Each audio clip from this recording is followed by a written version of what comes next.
Open the door right now. What are you doing in there? Open it immediately or I will force entry. Do it now. Who is this? Please stop. I'm calling the police. I'm the police. Open the door or it's coming down. I don't know you. You need... Ma'am, last chance. Unlock it now.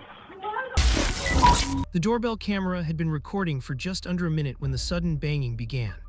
What had started as an ordinary Wednesday night in a quiet Midwestern apartment complex was about to unravel into a chain of events no one could have anticipated. Within days, this footage would be seen by more than 12 million people, ignite national outrage, and permanently alter the lives of everyone involved. It would also demonstrate, once again, how a small consumer device mounted beside a front door could expose a devastating abuse of authority. The woman living behind that door was Margaret Hale, a 79-year-old retired school archivist who had lived alone in her apartment for nearly 23 years. Neighbors knew her as gentle and reserved, someone who left handwritten thank you notes for maintenance workers and donated books to the local library twice a year. Her husband Thomas had died 4 years earlier after a long illness, leaving Margaret to manage life quietly on her own in their modest one-bedroom unit. Margaret's days followed a predictable rhythm. Mornings were spent reading newspapers and tending to her window plants. Afternoons were reserved for phone calls with her sister and short walks around the courtyard when the weather allowed. That Wednesday evening, she had watched a rerun of her favorite baking program, taken her prescribed medication, and gone to bed earlier than usual with a historical mystery novel resting on her chest. By 9:45 p.m., she was asleep. At the same time, several miles away, Officer Brian Keller was nearing the end of his patrol shift. A 14-year veteran of the department, Keller had responded to dozens of noise complaints over the years. At approximately 10:10 p.m., dispatch relayed a call reporting loud music and shouting coming from Unit 3C at the Riverbend Flats complex. The caller claimed the disturbance had been ongoing and was preventing residents from sleeping. Keller acknowledged the call and headed toward the address. He arrived at the complex around 10:25 p.m., parked his cruiser, and walked up the exterior staircase to the second floor. The apartments were clearly labeled, each door marked with large metal numbers. Unit 3C was at the far end of the hallway. Margaret lived in Unit 3E. For reasons that would later be examined in painful detail, Keller stopped at the wrong door. Margaret's apartment was silent. No music, no television, no movement. Her bedroom was located at the rear of the unit, far from the entrance. She remained asleep, unaware that someone stood outside her door. 6 months earlier, Margaret's daughter had insisted she install a doorbell camera. It wasn't because Margaret feared crime, but because she disliked opening the door for deliveries without knowing who was there. The device uploaded footage automatically to the cloud and activated whenever motion or sound was detected. That camera now captured everything. The video shows Keller standing outside the door, shifting his weight, glancing down the hallway, and checking something on his phone. He listens, he waits. After nearly 2 minutes, he raises his hand and knocks. At first, the knocking is firm but ordinary. Then, within seconds, it escalates. The sound becomes sharper, louder, more forceful. The doorframe visibly vibrates with each strike. These are no longer courtesy knocks, they are demands. Margaret woke abruptly, heart pounding, disoriented. The knocking continued without pause, echoing through the apartment. She looked at the clock beside her bed. 10:31 p.m. No one ever came to her door at that hour.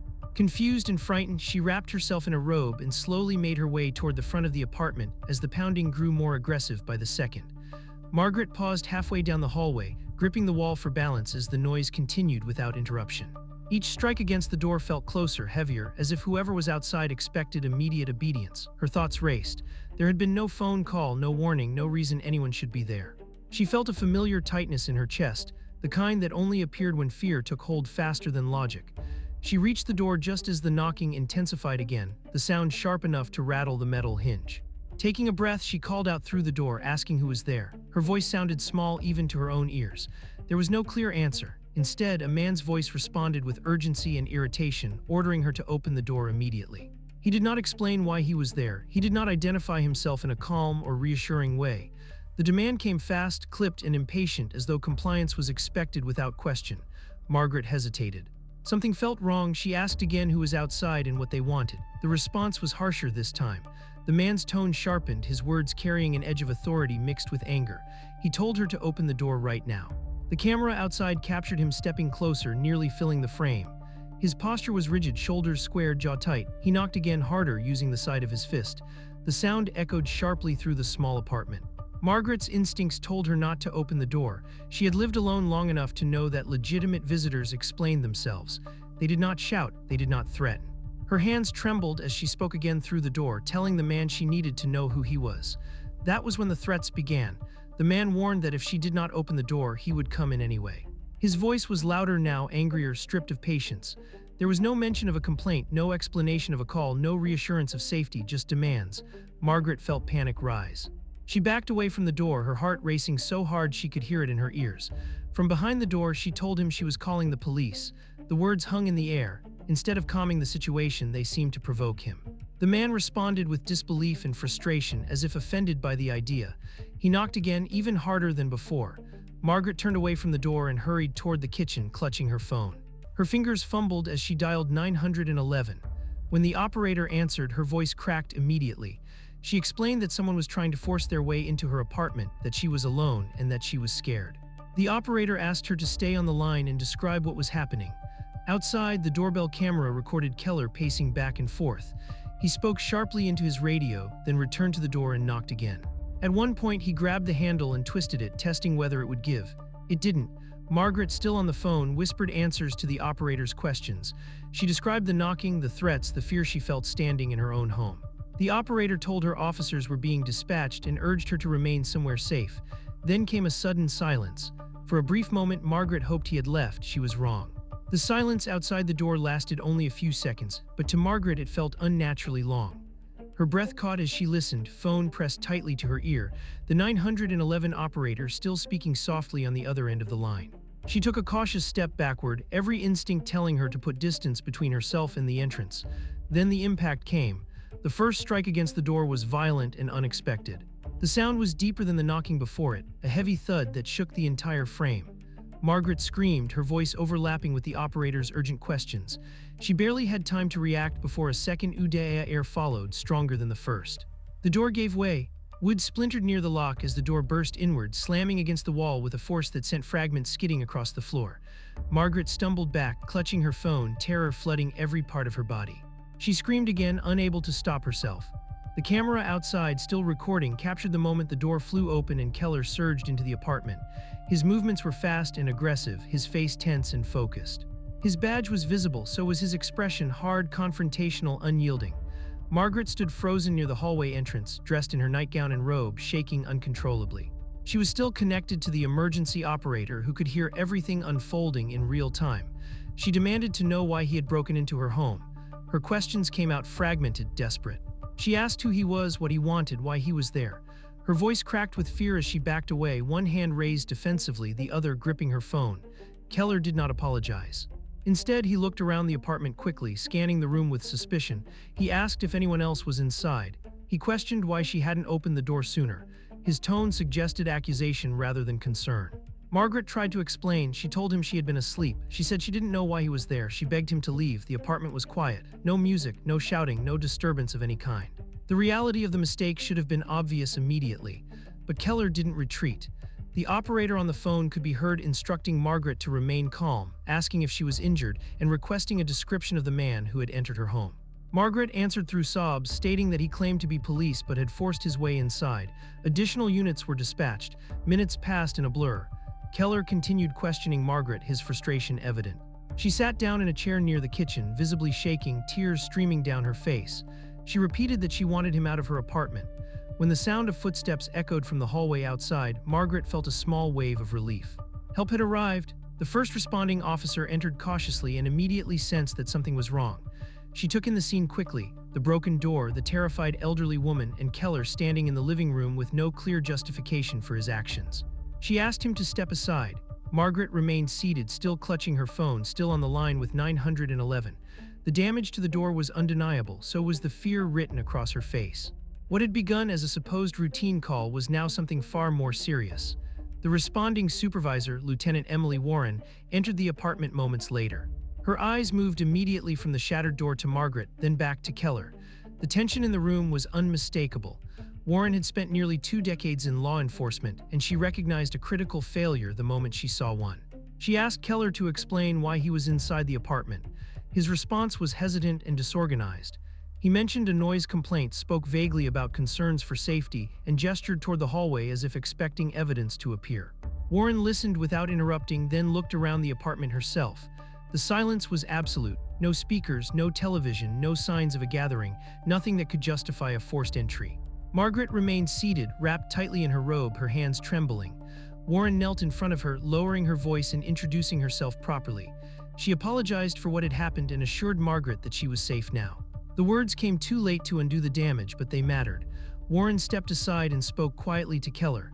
The doorbell camera outside captured only fragments of their conversation through the open doorway, but Keller's posture changed. His shoulders slumped slightly, his voice lowered. The realization had finally set in. Maintenance was called to secure the broken door, but the damage was severe. The lock had been ripped from the frame and the hinges were bent beyond repair. Margaret's apartment was no longer safe to occupy that night. An officer escorted Margaret to a neighbor's unit while arrangements were made. She remained in shock, answering questions mechanically, repeating the same details over and over. She explained that she had been asleep, that she heard knocking, that she was frightened and didn't understand why someone was demanding entry. The incident report was started on the spot. Warren ordered Keller to leave the scene and return to the station. His shift was over. His involvement in the matter would be reviewed immediately. Keller said little as he walked past the broken door, avoiding eye contact. Before Margaret was taken away, Warren assured her that the department would take responsibility for what had occurred. She provided her name and badge number and encouraged Margaret to follow up once she felt ready. That night, Margaret did not return to her apartment. Her daughter, Claire, lived nearly 3 hours away. When she received the call, she left immediately, driving through the night with her phone pressed to her ear as she listened to her mother recount the events between tears. By the time Claire arrived, Margaret was exhausted, emotionally drained, and unable to sleep. The next morning, Claire walked back into the apartment with her mother. The sight of the broken door made Margaret's knees weak.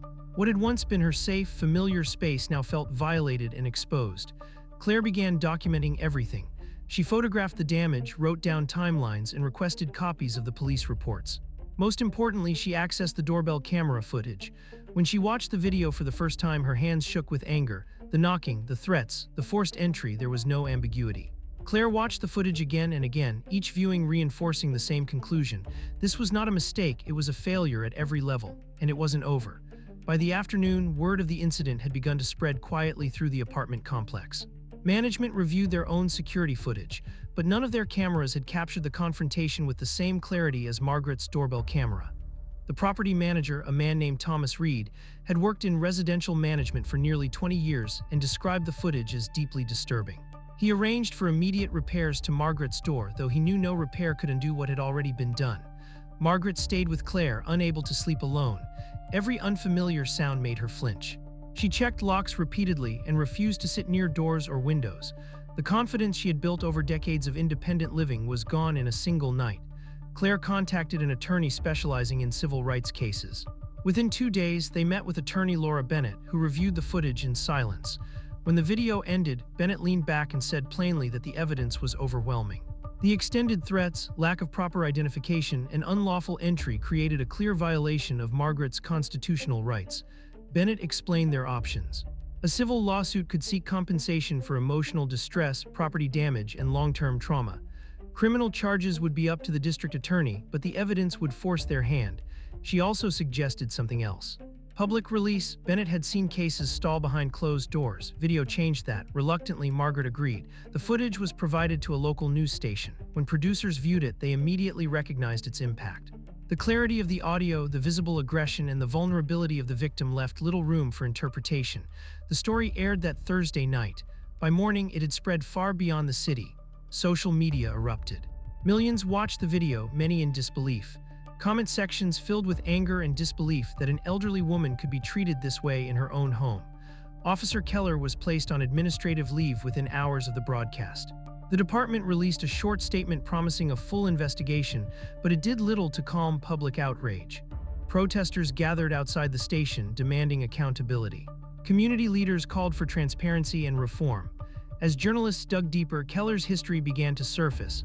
Multiple complaints, aggressive conduct, improper searches, each one dismissed or quietly closed. One report described a wrong address encounter 2 years earlier. Another detailed an unlawful detention of a teenager. The pattern was unmistakable.